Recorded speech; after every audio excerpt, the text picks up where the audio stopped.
दोस्तों, आप सभी का स्वागत है अक्षय वशिष्ठ चैनल पर। इस चैनल पर मैं अक्षय वशिष्ठ आपको ऐसे पैरानॉर्मल इंसिडेंट और एक्टिविटीज़ के बारे में बताता हूँ जो हमारे फॉलोवर और सब्सक्राइबर हमारे साथ शेयर करते हैं जीमेल आईडी और इंस्टाग्राम आईडी के थ्रू। तो अगर आपके साथ भी कोई ऐसा हादसा हुआ है, आप उसे शेयर कर सकते हैं। मैं अपनी आवाज़ में उसे नैरेट करूँगा। आज का जो इंसिडेंट है यह हमें निर्मल ने बताया है, और जिस लोकेशन के बारे में बताया है उसको सुन के ही मेरे रोंगटे खड़े हो गए थे। एक ऐसी लोकेशन जो दिल्ली का एक बहुत बड़ा पॉश एरिया है और रात भर लोग वहाँ पार्टी करते हैं। नाम आपने भी सुना होगा, हौज खास। हौज खास विलेज जो अपने क्लब्स, पब्स और रेस्टोरेंट्स के लिए फेमस है। लेकिन क्या आपने सोचा है, जहाँ पर इतनी भीड़ हुआ करती है वहाँ पर भी पैरानॉर्मल एक्टिविटीज़ हो सकती हैं? वैसे तो अक्सर हम हरियाणा, राजस्थान, मध्य प्रदेश और अलग अलग जगह के पैरानॉर्मल इंसिडेंट डिस्कस करते हैं, लेकिन इस बार मेरा इंटरेस्ट इस जगह पर बहुत ज़्यादा आया। क्यों?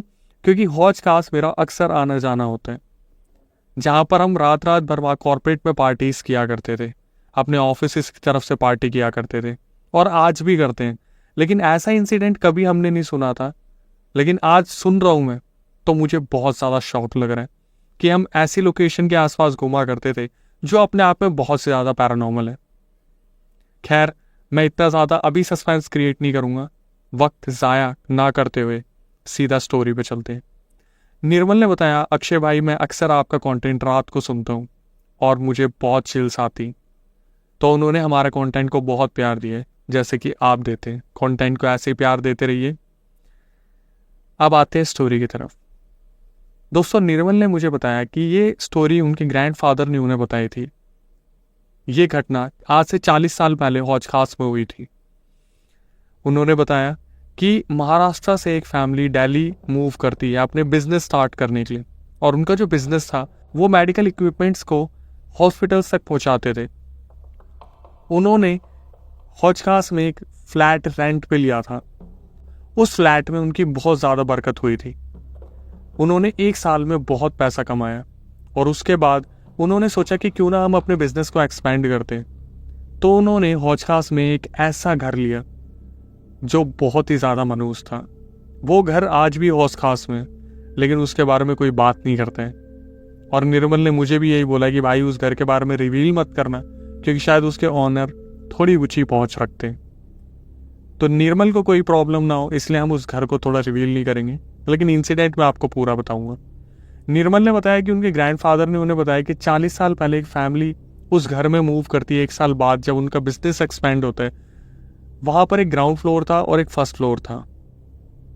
एक मंजिल का मकान था। ग्राउंड फ्लोर पे वो मशीन्स रखते थे और एक छोटा सा गेस्ट हाउस टाइप उन्होंने बनाया कि कोई अगर आता है बाहर से, उनकी फैमिलीज आती है या कोई दोस्त आते हैं, तो वो ग्राउंड फ्लोर पे रुकेंगे। और वो जो फैमिली थी, बंसल फैमिली, वो फर्स्ट फ्लोर पे मूव कर जाती है। बंसल फैमिली में उनके फादर थे, मदर थी और एक 6-7 साल का बच्चा था। निर्मल ने बताया कि अक्षय भाई, पहले ही दिन उस फैमिली को उस घर में अजीब अजीब सी चीज़ें फील होनी स्टार्ट हुई। वहाँ पर बहुत स्पूकी वाइब्स आती थी और उन्हें अपने घर में एक अजीब सी बदबू मिला करती थी, खास करके ग्राउंड फ्लोर पे। जैसे वहाँ पर कोई एक ऐसी बदबू थी जिसे हटाने के लिए उन्होंने अगरबत्ती, धूप बत्ती, कपूर सब कुछ जलाया, लेकिन वो बदबू वहाँ से कभी भी नहीं गई। पहले ही दिन जब वो उस घर में गए, उन्हें उस घर में पाइप के आकार के अजीब अजीब से चमड़े के टुकड़े मिला करते थे जो उनकी समझ से बाहर थे। उन्होंने उसे बहुत बार देखा और सोचा कि शायद कोई कुत्ता या बिल्ली कहीं से खिड़की से लेकर अंदर आ जाती होगी। उन्होंने इस चीज़ को इग्नोर किया क्योंकि उनका बिजनेस बहुत ऊंचाइयों पे था, तो वो उन सब चीज़ों पे ध्यान नहीं दे रहे थे।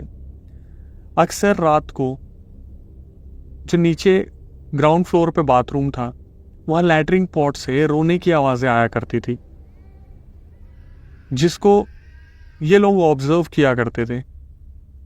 लेकिन जब वहाँ पर देखने जाते थे फर्स्ट फ्लोर से, तो नीचे जाने के बाद उन्हें ऐसा कुछ भी फील नहीं होता था कि वहाँ पर कोई है। एक बार जो बच्चा था 6-7 साल का, वो फर्स्ट फ्लोर की बालकनी से देखता है पीछे कोई इंसान फावड़ा लेके ज़मीन में कुछ खोद रहा होता है। उनका जो पीछे ओपन एरिया था उसमें वो लड़का फटाफट से अपने पापा को आवाज़ लगाता है और बुलाता है और दिखाता है। तो उसके पापा भी देखते हैं कि उनके पीछे वाले एरिया में एक इंसान फावड़े से कुछ खोद रहा है ज़मीन में, जैसे वो कुछ गाड़ना चाह रहा था। उनके पापा आवाज़ लगाते हैं, नीचे जाते हैं उसे रोकने के लिए, तो तब तक वो इंसान वहाँ से गायब हो चुका। अक्सर वहाँ पर अजीब अजीब सी ग्राउंड फ्लोर पे आवाज़ें आती थी। ऐसा लगता था हर वक्त ग्राउंड फ्लोर पर कोई है। और जैसे जैसे दिन बीतते गए, उनके घर में वो अजीब अजीब से जो पाइप थे जो चमड़े के बने हुए थे वो मिलने ज़्यादा हो गए। लेकिन फिर भी इन्होंने ध्यान नहीं दिया, ये सोच के कि शायद होगा कुछ जानवर आ जाता होगा। एक दिन हद तब बहुत ज़्यादा बढ़ गई जब मिसिस बंसल घर में थी और कुछ लड़कियां गेट खटखटाती हैं। जैसे ही मिसिस बंसल गेट खोलती है तो वो बोलते हैं कि हमें मिस्टर बत्रा से मिलना है। मिसिस बंसल ने देखा उनकी एज 20-22 साल की थी।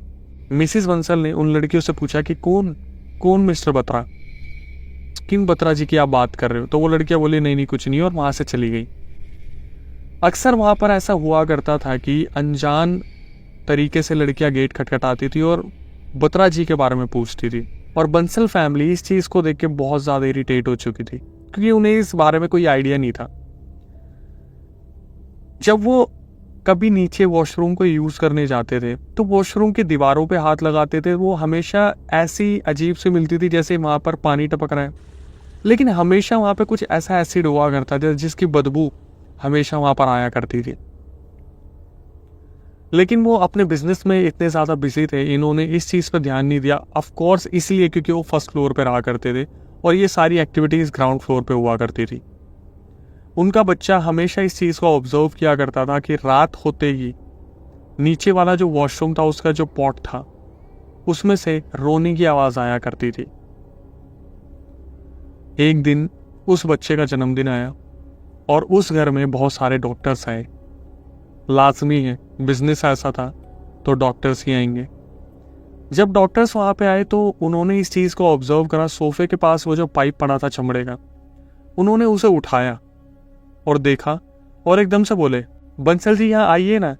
और उनसे पूछा कि ये आपके घर में क्या कर रहे हैं?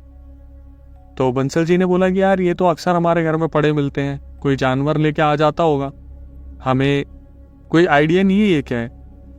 तो डॉक्टर्स ने बताया कि ये तो एक माँ के अंदर जब कोई बच्चा जन्म लेता है तो जो पाइप होता है जिसको कुछ टाइम बाद काट के अलग कर दिया जाता है तो वो है।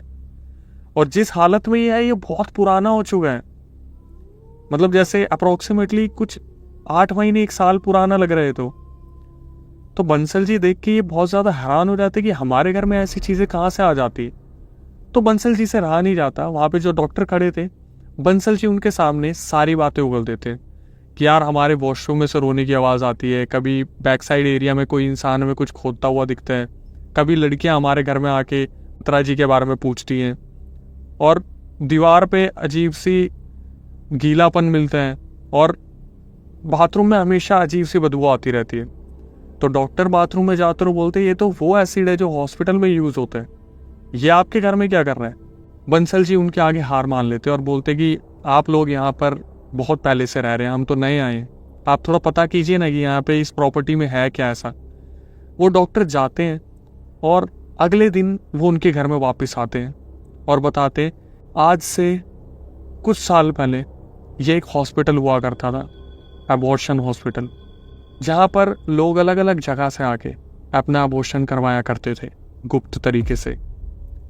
यहाँ पर इलीगल हॉस्पिटल चलता था और बच्चों को मारकर लैट्रिन पॉट में बहा दिया जाता था। थोड़े साइज में बड़े बच्चे हो जाते थे, उन्हें पीछे वाले एरिया में दफना दिया जाया करता था। बंसल जी को ये चीज़ बताई गई कि ये घर उस हॉस्पिटल के बंद होने के बाद से किसी ने नहीं लिया है और ये घर आपने ले लिया है। थोड़ी देर बंसल जी बहुत परेशान होते इस बात को सोच के, लेकिन उनका बिजनेस बहुत अच्छा चल रहा था। वो सोचते कि हमारा लेन देन क्या है, क्योंकि उनको अभी तक कोई नुकसान नहीं हुआ था इन चीज़ों से, वो इस चीज़ को अवॉइड करते हैं। लेकिन 2 दिन बाद रात को उनका बेटा वॉशरूम यूज़ करने जाता है नीचे वाले फ्लोर पे, जब उसे कोई रोने की आवाज़ आती है। जब वो नीचे वाले फ्लोर पे जाता है वॉशरूम यूज़ करने के लिए, अचानक से बंसल जी को अपने बेटे की चिल्लाने की आवाज़ आती है। वो फटाफट अपनी वाइफ के साथ नीचे जाके देखते हैं, वॉशरूम में कोई भी नहीं होता। वो पूरे घर में ढूंढ लेते हैं, उनका बेटा उन्हें नहीं मिलता। अगले दिन सुबह वो पुलिस को बुलाते हैं और पूरे एरिया की छानबीन होती है। उनके बेटे का कुछ अता पता नहीं था। जब वो रात को थक के अपने घर में वापस आते पुलिस स्टेशन से, तो वो देखते हैं कि उस वॉशरूम में से उनके बेटे की रोने की आवाज़ आ रही है। वो बहुत ढूंढते हैं, बहुत चिल्लाते हैं उस वॉशरूम में, लेकिन उन्हें कुछ भी नहीं मिलता। फाइनली 3-4 दिन बाद जब वो बिल्कुल थक जाते हैं, उन्हें उनका बेटा नहीं मिलता, तो वो डिसाइड करते हैं अब वो इस घर को छोड़ देंगे। और जब वो उस घर को छोड़ के जा रहे होते हैं, तब भी उनके बेटे की रोने की आवाज़ उस स्पॉट से आ रही होती है जो ग्राउंड फ्लोर पे था। कैसे न कैसे बंसल जी इस सदमे को झेल गए, लेकिन आज तक वो घर ऐसा का ऐसा ही पड़ा है। अगर हौज खास जाए तो थोड़ा संभल के, और हौज खास में घर लेने से पहले एक बार तसल्ली कर लें कि वहाँ पर कुछ ऐसा ना हुआ हो जो आपको बहुत दिक्कत दे जाए। आई होप गाइस आपको ये स्टोरी अच्छी लगी होगी। मैंने जब इस इंसिडेंट के बारे में सुना था, मैं लिटरली बहुत शॉक था। मैं दिल्ली में रहता हूँ और मैं हौज खास अक्सर जाया करता हूँ, लेकिन कभी मैंने ऐसी चीज़ सुनी नहीं थी। अब जब मैंने थोड़ा रिसर्च किया तो मुझे भी पता चला कि एक्चुअली में हौज खास में एक ऐसा अबैंडन्ड हाउस जहाँ पर लगभग पैरानॉर्मल एक्टिविटीज़ डेली बेसिस पे होती है, और लोग काफ़ी बार रिपोर्ट करते हैं कि उस घर से रोने की आवाज़ें आती हैं। अगर आपके साथ भी कभी ऐसा हादसा हुआ तो प्लीज़ मुझसे शेयर कीजिएगा। मैं अपनी आवाज़ में आपकी कहानी रखूँगा सबके सामने अपने चैनल के थ्रू।